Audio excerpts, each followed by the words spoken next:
Hey guys, this is episode 4 of our podcast. I'm Coach Mike, Coach Alex. This is Greg Irwin, our guest speaker, and this episode is going to be about the college recruiting process. Yeah, we're excited for this episode. Like Coach Mike said, we have a special guest here, Greg. We're going to go into the recruiting process, kind of how it works, the do's and don'ts. So Greg, if you want to introduce yourself. Yeah, thanks for having me, guys. My name is Greg Irwin. I work with UStars Group. It's a college recruiting and placement agency. It's been in business for the last 15 years, and I was brought in earlier this year to start helping on the American front, and really excited to have a chat. It's probably one of the gray areas that keeps parents and kids up at night for a good chunk of their later high school and youth career. So, excited to give a conversation on this. Yeah, no, I remember at least when I was like a junior, senior in high school, and I played professionally for 8 years, this was the most stressful time in my life because you had no real guidelines, no one really helping you. It was just you shooting your shot in the dark, sending emails, hoping for the best, going to tournaments and hoping somebody saw you. I remember there's a lot of like dead ends. There was a lot of emails that went nowhere, or you thought were going to go somewhere and didn't go anywhere. And there's a lot of people just not really in your corner. So I think that's, for me, I remember it being just really one of the most stressful times of my life. Yeah, I think the same thing for me, right? Because like you said, like all those emails and stuff, you don't know what coaches are seeing them. Are they just like a generic email that they're ignoring? And I think too, like, they have all these ID camps. I'm sure, Greg, you know all about them. Certain ones, might be money grabbers where you go and, they might not pick as many kids as you want. But I think, the overall theme is it is a stressful time. And I think your agency and your placement kind of eases that process.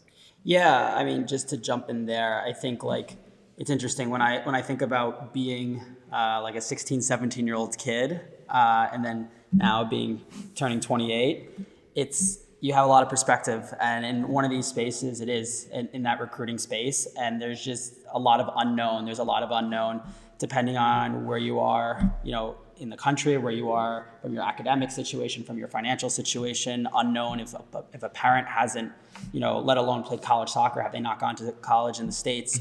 And it can be really, really overwhelming. And I think because the pool has even gotten bigger, you don't just have players, from next town over to coming into colleges and universities around you. You have it really becoming a global platform now.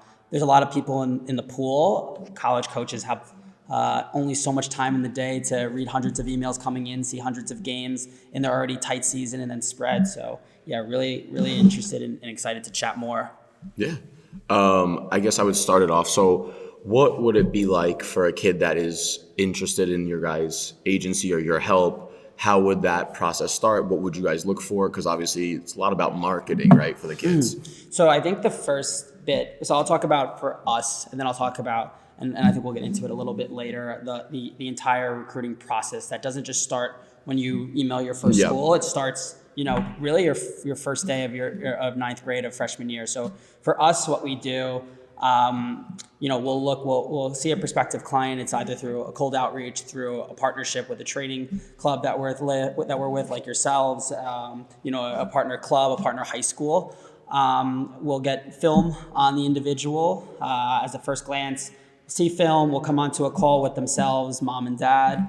And after watching the film, usually myself and a colleague, my CEO, David Znati, who founded the company, we'll have a kind of a common ground of saying, okay, we think this is where we see kind of this individual sitting. We'll get on a call and then we hear about, again, the academic piece, what their interests are in college, where they are from an academic standpoint already in high school, and then from a financial standpoint, which is really interesting in the Division III space. Obviously, there isn't athletic money, but there's numerous opportunities when you start getting to merit packages with schools. So we take those all in the initial conversation, hear what parents are thinking and things like that. And we see if we come to first an idea of where they think they should be, where we think we see them. If we can come to a common idea, I think like everyone dreams that they're going to play for Clemson and Notre Dame and North Carolina. There's a reason why that pool is very difficult to jump into. So if those are the expectations and we don't really align there, then we'll wish a player luck because we're not going to meet those. But I think for an individual and a family who really wants to hear and say, I think we're aligned on these ideas, well then come back with a list of 15 to 20 schools that we really see them at, from an academic standpoint, a financial budgeting standpoint, and we'll chat a little bit more as we go on with that, and then the on-field fit. And from there, if we're aligned, then we'll jump in and start the process, and that goes from getting their highlight tape or their full game films into a central spot, getting their academic files into a central spot, and then networking directly with schools. And it's not for us sending an email and sending a prayer with it, but it's reaching out to X school that I already know the academics and the financials are fitting. I have an idea of where the level will fit, and when I'm already presenting the profile, I have an idea of that it should be in the ballpark. And then from there, if it's an initial fit, then we connect 2 and 2 and we get the process really pushing. So it's very direct from us, and it's a really curated and premium service that we provide. Yeah, that was actually going to be my next question, because we spoke a little bit about like those mass emails that, like as you said, coaches get hundreds of emails a day. So what kind of separates you guys where, a coach will see the email and be like, okay, like this is something that, I can answer? Yeah, so I think it's really, you're thinking of a chance of odds and probability, right? At the highest of high schools, you'll have 2 full-time assistants. Maybe at a high academic Division III, you'll have 1 full-time assistant. If they're getting 100 to 200 emails a day, it's just thinking about odds. If they're getting out to a showcase with a blank sheet of paper and you have mom and dad giving them the flyer with everyone's faces, they're really overwhelmed. So for us, we try and take in kind of this existing personal relationship to introduce 2 and 2. We think it's just the highest odds of getting, face-to-face interaction and getting the chance for a coach to see this player's profile. I'm not saying an email will never happen, but you just have to think of where a college coach is sitting in that time frame.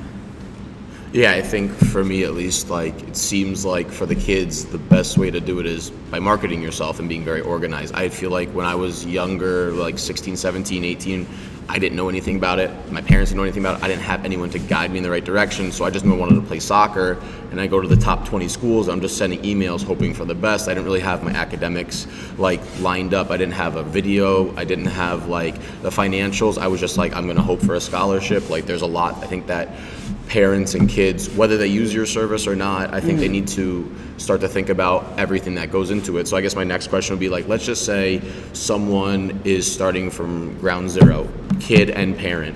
What would you recommend that they do? Let's say they want to go the route of just doing it themselves. What would you recommend that they do for themselves? Yeah, so the first step is their first year, that 9th grade. Have the best academics you could have. And I think this is kind of like leading me into that part of where merit takes in, and this jumps a little bit down the road. But, based on our relationships with certain schools, we'll know when certain merit packages kick in. Not just can we get our foot in the door and can we be admitted, but myself, I'll know if you're looking at X, Y, and Z school, this is where, you'll start to see big merit packages come in. I'll start to see, based on a family's, financial status, right? That a school might have a front page of this is what the tuition is, $70,000, $80,000, but I'll know what their financial aid packages usually look like, because it varies depending on every school. Some have great ones, some, it's a little bit more of a struggle.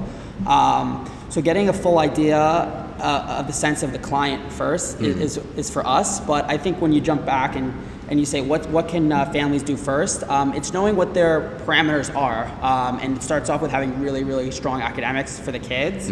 And from there, things continue to build. I think by the time you get to your second year, your junior year, you have a few full game clips, turning them into a highlight film. We ourselves have someone who does it specifically. It's not a lot of money, but you need to have, it's kind of like the first piece of your resume. You need to have a highlight film to show what your level is at. It's a 3 or 4 minute clip is a little bit easier to see, hopefully clean cut together, than a 90-minute game. Yeah, I think kind of building off that question too, because I know when I was trying to get into college and in the recruiting process, there was a lot of rules. Like coaches can't view emails until you're a junior. So maybe if you can break down like those rules so parents can understand a little bit better. So the general scope is that until your junior year, you really can't have interface, but then as you go into specific conferences, it really will break. So even like a conference like the NESCAC, high academic Division III conference, both athletically and academically, they'll have their own rule that, we won't have pre-reads until the summer months after a junior year. So that's What's another pre-read? piece. Pre-read is like, you're interested in a school, you want to see if you'll be admitted, what they'll be able to do, the coaches will be able to pass along to admissions. This is the player's academic file. What's the likelihood of what we're looking at? And then that other piece is, okay, this is where they're hitting, like this is likelihood of where they'll meet merit packages. So that's one example of a certain athletic conference that has those handheld things. And then you'll have different dead periods where college coaches really can't answer messages. But I'd really say the easy one to understand, especially on the boys' side, is before your junior year, you really are not going to hear so much from college coaches. You said boys' side. Is it different for girls and boys? Yeah, so the timelines do vary. Girls are recruited a bit earlier, especially at the bigger schools, but I don't think it breaks away. I would say the best way is girls start earlier, right? That recruiting starts earlier. However, if you're not in that first wave of going to the biggest schools, there are other, smaller Division I, Division II options, and Division III programs that will curate their recruiting a little bit later. Okay. And yeah, in terms of just like getting recruited, we spoke about in our last podcast or 2 podcasts ago, like being on a good team, because obviously, when coaches see you're on a very high level club team, they might look at you more. So would you say that being on a high level team does influence that recruiting more? It will definitely influence, if your expectations are to go to certain schools and they're, going to only go to certain showcases, then, the likelihood is that you have to be at said showcases. Yeah. So whether it's an ECNL, MLS, competition, Girls Academy, and that's where certain schools will curate, like that goes on top. Another piece that really goes on top with it is that you have to be playing to be on it. It just increases, like we talked about earlier, the odds or the probability that said coach is going to see you. So if you're traveling down to, Virginia and you're sitting on the bench for 3 games, I can guarantee you the coach hasn't really seen you play. And the other piece is that I think it's finding the balance of you're playing at the highest level you can, because that's determining kind of, your trajectory going into schools, and that, you're enjoying the experience as well, because enjoying your youth experience or having some, capacity in there is going to also lead into the college experience. Yeah. So I guess my next one would be, you speak to a lot of the college coaches. Could you maybe explain what they exactly look for when they go to these showcases? Yeah. First thing I think is kind of a non-negotiable, or is the funny thing I hear. I was actually in the airport this past weekend. People are going down to MLS Next, the MLS Next event, and I feel like the easy piece of not eating McDonald's and Burger King and things, or being respectful to the people around you, especially when you're wearing your club apparel. Those are the easy non-negotiables. Character stuff, because you're going to be in a team. Yeah. There are going to be sometimes pieces that are you have to be a problem solver and work through situations. So those are the easy ones. And as far as on the field things go, people that just, I think, generally have a work ethic when they play. If you're looking at a full game clip and you're only an offensive player, that's going to be a little bit more difficult, because a coach that is interested in you, that him or her will come out to a 90-minute game. And if you're walking for X amount of minutes in the majority, or you're not, up to par in that effort, because the college game is a definite step up from the youth game. Yeah. I think those are the easy ones: character, and then work ethic. Yeah. Yeah, I think kind of a follow-up question with the one about, getting seen and getting recruited. When I was in the process of, wanting to play in college, I went to a lot of ID camps, and I wanted to get kind of your kind of advice on those, if you strongly push those, or... I'm a big proponent in that, the ID camp that makes sense. If you haven't had the opportunity to really be in front of a school, and that's the one-off option. If your dream school is in Virginia and you haven't had a chance to have this coach come out, and you want to go to the off ID camp to get an opportunity, I think that's a separate story. But the generic that you've been invited to Maryland's ID camp, that you're the only one. Yeah. You're going to a preseason trial. I think that's a little bit where you get into tough waters. Well, so some parents will ask me about this stuff, and I say, I don't think it's a good idea if you're not actively talking to the coach. If you're just going there and you're not messy, they've got hundreds of kids that come. They don't just have one ID clinic. No. Like they're having hundreds, and sometimes the coaches aren't even there. Sometimes the other players are running them. So who's really watching you if they're not speaking to you? And like that's what I think a lot of people got to start to think about. And I think for me too, what I found is like the school specific ones were like a lot better when it's just like their ID camp versus going to like a super generic one where there's like 20 schools, because it's like there's hundreds of kids there, like just you were saying, and so it's a lot harder to be seen. So I think, getting that list of schools and then finding their specific ID camp would be kind of a good route to go. I think it would be a better option. I mean, I also I don't like to toot our own horn, but I think making a phone call directly for you or sending a text is a little bit more. And we'll get on. And I always say we're going to get honest feedback. Yeah. If a school doesn't see that you fit, whether it's the level or your style of play and how they want to play, that's part of it. We'll get honest feedback back. Yeah, no, I would appreciate that. I know when I was playing professionally, I had an agent, and that's what their job was, to find out information, place you places, but also give you the honest feedback from coaches, whether they thought you were a piece that fit in their puzzle or not. I know we were talking prior about like how things are changing with roster spots and stuff like that. How is that like shaping up for this coming year? I know you're saying there some schools were like losing roster spots. So going into 2025 with the NIL deals and stuff, a number of Division I schools cut down to 28 on the men's side or the boys' side on the roster spots. And to many, it's like, okay, they were at 30 and now they've jumped down to 28. Is it a big, change? But if you think across the entire landscape, if you have 100 schools that have just cut down their roster spots this year and then now going into 2026, it makes a big impact. It's 200 kids that lose their spots. So, we have conversations with, Division I programs that are, saying this is what we're going into the spring. We have, let's say, 33 guys. We have to get down to 28. So you do the math and see what our recruiting is going to be. And I think the other piece is that the pool has just gotten so much bigger. You have international players in the college game now. They're maybe coming over at a different age. They have different experience than the average American player going through, the club or academy or high school setups. You have individuals coming in having, a different experience coming in. But we can chat as that goes on. But to bring it back to your initial point, roster cuts at the Division I level are having impacts across all of college soccer. It's just dealing with the pool of where kids can fit in. So we have older kids we train as well, and a lot of parents that maybe have their kids already in college and maybe they're not at their first choice school. So like what can those kids do that like maybe you have to go to a JUCO or maybe you have to go to somewhere where it's not your first choice, but you're trying to go there to like maybe create more game film, gain the experience. What can they do to I would say the first bit is it has to deal with the whole package, right? So even before the playing aspect, let's say you have a handful of options, but you have a great, let's say use a Division II school as an example. You have a great Division II option or Division II school option. They say you could have the chance to make an impact immediately, and you're going to get a free tuition for going there for your academic package.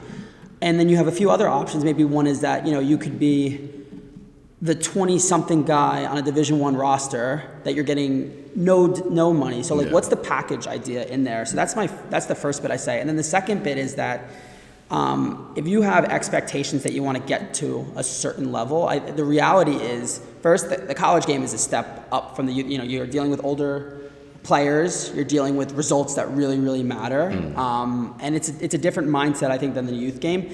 And proving yourself at another level, a step up, just intensifies your ability to prove yourself at a Division I roster. So it's not, I think people really get gun-ho in the idea or I can be number 4 on a roster and never play, but somehow I'll get my chance. And that does happen, but I think proving yourself by playing is the best, recipe for showing that you really should be now fighting for active minutes. And that we have players within U-Stars that have started at X level and gone up. One great example is Yaniv Bazzini, who was the star at Vermont.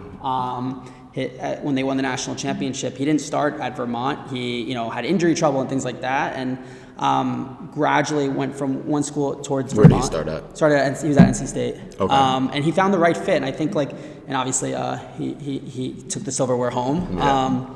But I think when you have to find the right fit for the moment across the board, academically, financially, and of course on field.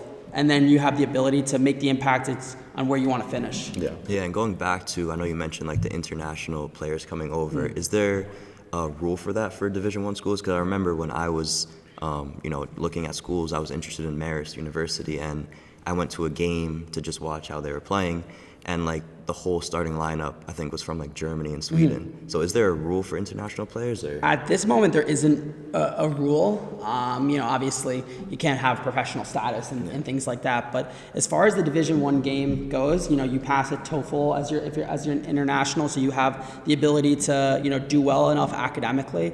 Otherwise, there aren't there isn't a cutoff on international slots like you have maybe in foreign leagues where you can only have X amount of players in the league.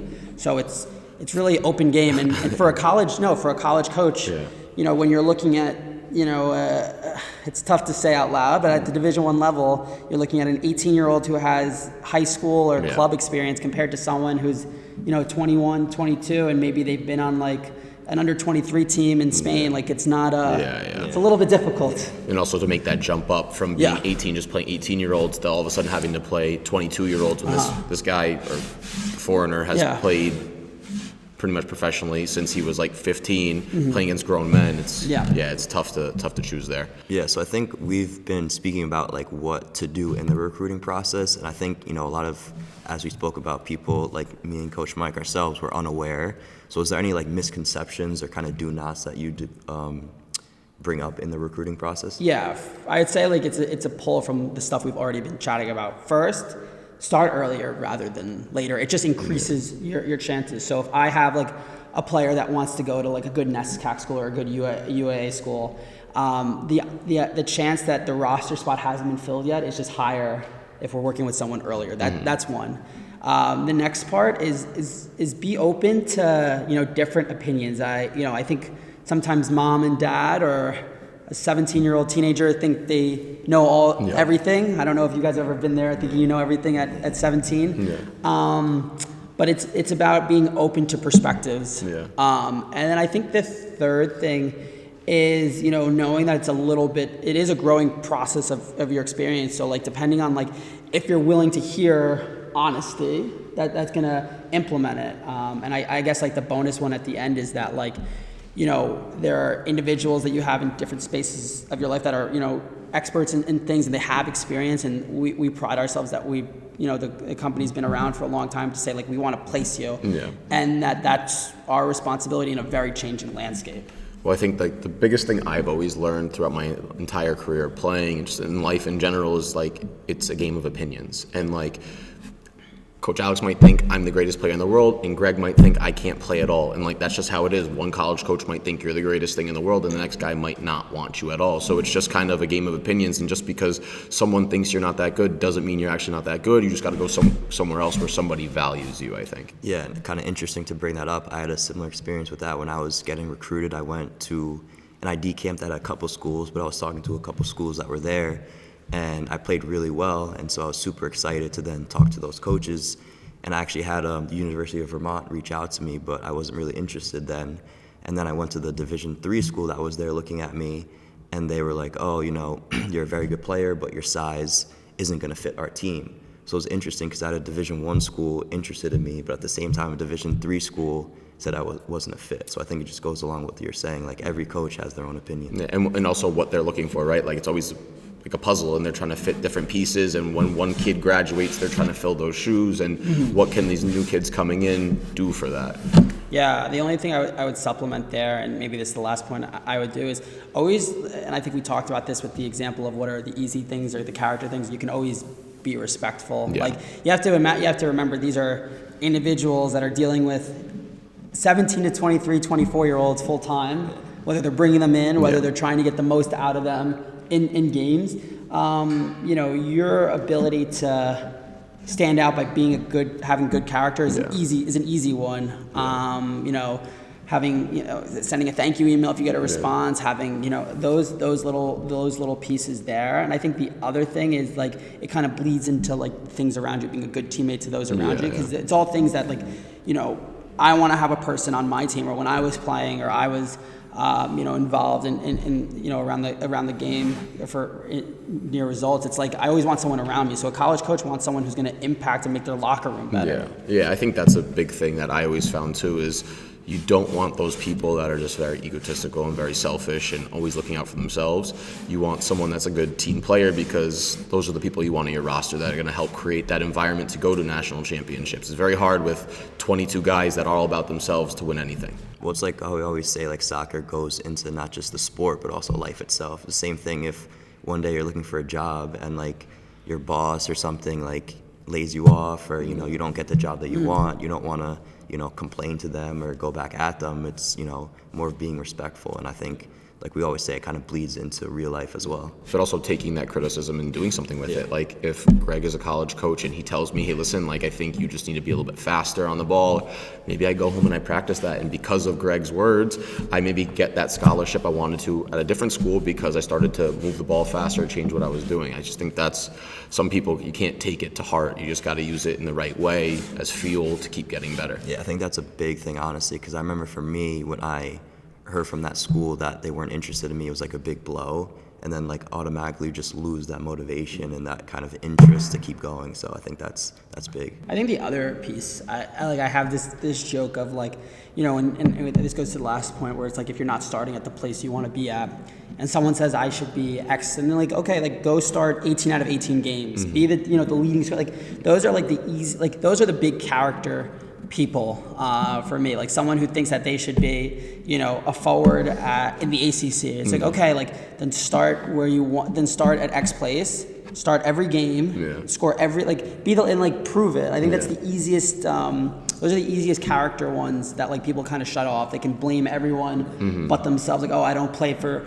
a good enough team, but I'm not starting every game, or I'm not in the position I want to be, and I want to get somewhere else, but like it's still someone else's fault. I think it's easy to look at the long-term goal, right? Like I want to play at Duke University, but then what are the short-term goals that you're going to do to get there? Because you're just looking at the outcome rather than the process of getting there.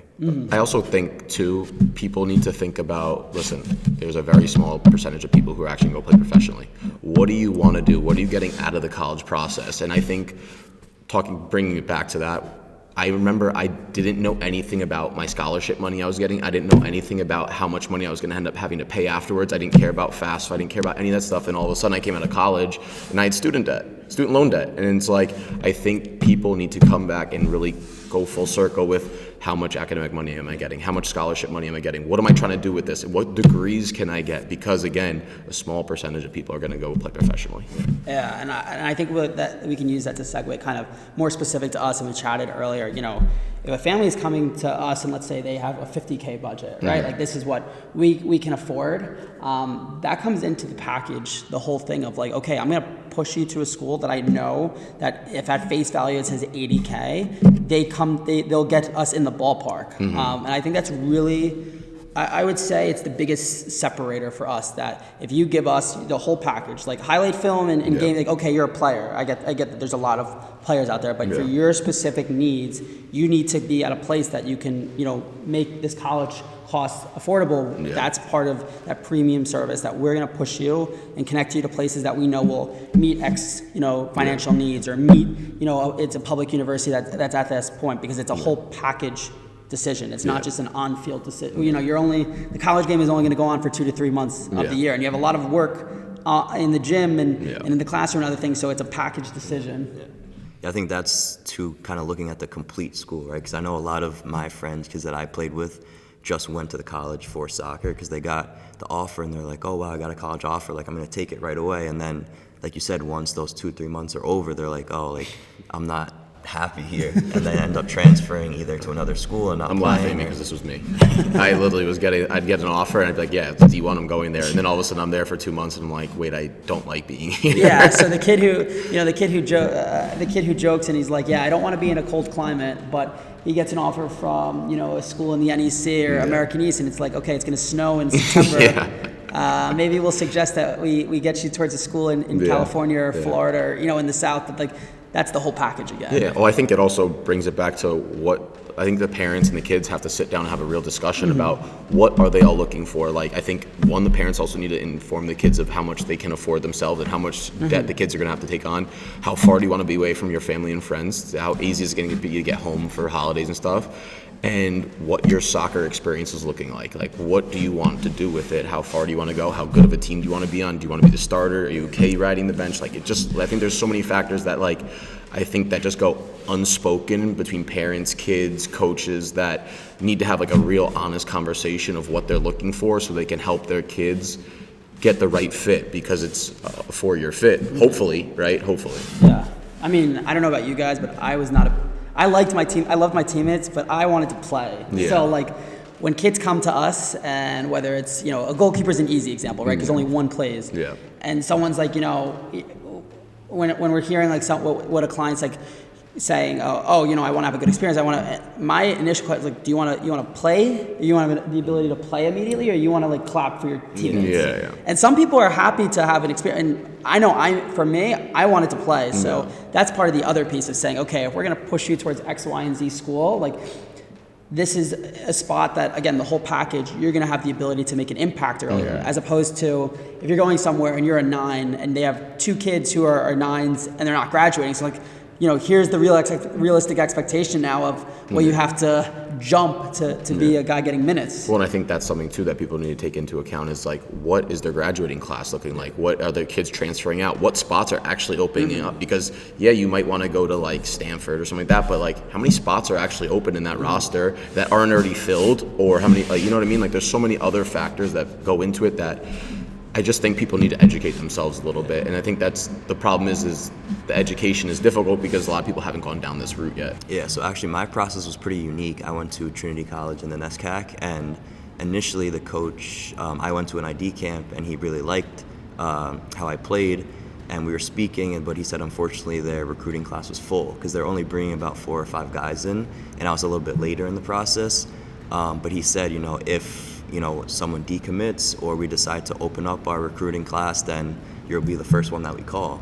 And that was about September going into my senior year, and then October, November was coming around and I didn't hear from him, so I decided to call him, and he answered the phone and he actually said, oh yeah, we decided to expand our recruiting class, and he offered me the spot right there. So I think it's just about like also being consistent with those coaches following up. It's big. I think like and maybe this is something that's challenging for a parent or kid, how to do it properly on a follow-up that we'll do, but if you're doing it on your end, it's there. And I think like the other piece, and you mentioned a good point, maybe we're bringing in one more person depending on like the school that you're at. Maybe the athletic team is like, it has X amount of admission spots, and that's not even a decision by the coach, that's a decision by how many they can pull in. There's so many factors that's in there, so you really, I would say that you have to be really open-minded. And that if you hear something on face value of, we're only taking 4 or 5 spots, it's not, the coach wants to take in as many players that are going to impact, but there's a lot of factors that go into it.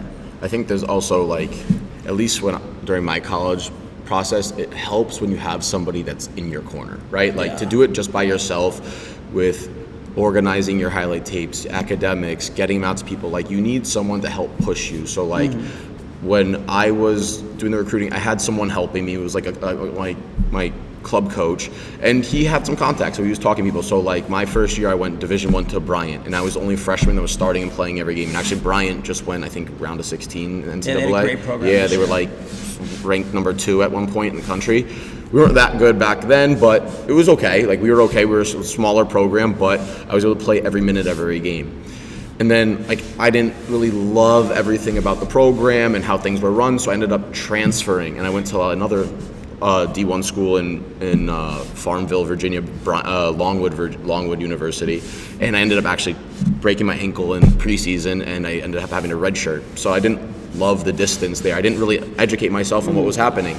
And I ended up transferring again, but you can't transfer from one D1 to another without sitting out a year. So I had to go into an NAIA school, and I went to Rio Grande out in Ohio, and they were like national championships multiple times. And honestly, I hated the location. I'd never seen it. Only I remember my parents dropping me off. My brother reads the thing and says community college, and I looked at myself and I was like, oh my God, what did I just get myself into? Listen, great people that are in that organization. I met some really, really great people, like very good-hearted, like teammates, coaches that cared about you. We went to like the quarterfinals of the national championship, but the location, I just couldn't do it anymore. So I ended up dropping out after the first semester, and that's when I started trying to play professionally. But I think it just shows how we talked about what are you looking for. Educate yourself about the schools you're trying to go to, and hopefully have somebody in your corner that can advocate for you, because a 17-year-old is very hard to advocate for yourself. Yeah, I can't speak to that enough. I made plenty of mistakes doing it. At least for us with U-Stars, you know, we have people that are sitting in all those different spaces, Division I, Division II, Division III, NAI, JUCO. So like when it's the opinion of we're pushing you towards X school, it's because they have a personal relationship. If it's a coach that's going to be a hard person to deal with, they're going to tell our colleagues are going to tell you. If it's in a town of 400 people and you're the only neighbors you have are cows and clouds, we're going to be honest. So that comes in again with us, but I can't stress enough that I think it's such a difference when you go from you're with your parents in high school or youth. And you drive to practice and you're very structured, and you go to college, it's a completely different scenario. You're living with your teammates, taking care of yourself. Some of your teammates, some of your roommates are the ones playing over you, and you have to deal with those situations. It's also it's bad influences. There's no one to tell you yes, no, you're making decisions. It's really I stress big time of if you're looking at something, it can't be one dimensional. It needs to be multifaceted. Yeah. I mean, I think that's a great spot to end on. I think if we were to end right now, there's, a 15, 16-year-old player right now sitting down. If you can just summarize, what would it be? What's the first thing? I know you said highlight tape or, Grades are first. Grades are first. Well, you got to think about too, if you're a college coach, you only have 8 scholarships to give out. What am I trying to look for first? Academic money. So that's the first thing, especially a freshman's going to get, is academic money. And then I know we mentioned narrowing down those schools, right? If you want a warmer climate, maybe whatever the kid wants. Whatever the kid wants, and the parents is allowed to, the distance that they're going to give on the leash. Yeah, exactly. To name it down, like you said, to really wrap it, grades are first. I remember the adage, it's student before athlete, and I know my parents always harped on it. I know some of your parents will harp on it that are listening. So that first. It's important though. Yeah, really important. Finding an environment that you can really foster your youth and high school years properly. Whether it's training, whether it's club team, high school team. The people you put around you. When you start the list, it's what am I looking for? What type of climate, size of school, big list, and then you can start to narrow it down. You take a few full games, turn it into highlights, and then you start to jump at that list that you've created. Yeah, and start to attack those teams. And if you're doing it yourself, finding the emails, emailing the coaches, but creating a marketing strategy for yourself. Because at the end of the day, you're a product and you're trying to sell yourself to these schools. Yeah, exactly. Well, it was good. Thank you guys. I Greg, appreciate it thank so you for much. joining us, man. I thought this was a really good episode, maybe if not one of the best yet. A lot of information, but thanks, guys. We appreciate it for tuning in, and we'll catch you on the next one. See you in the next one. Catch you.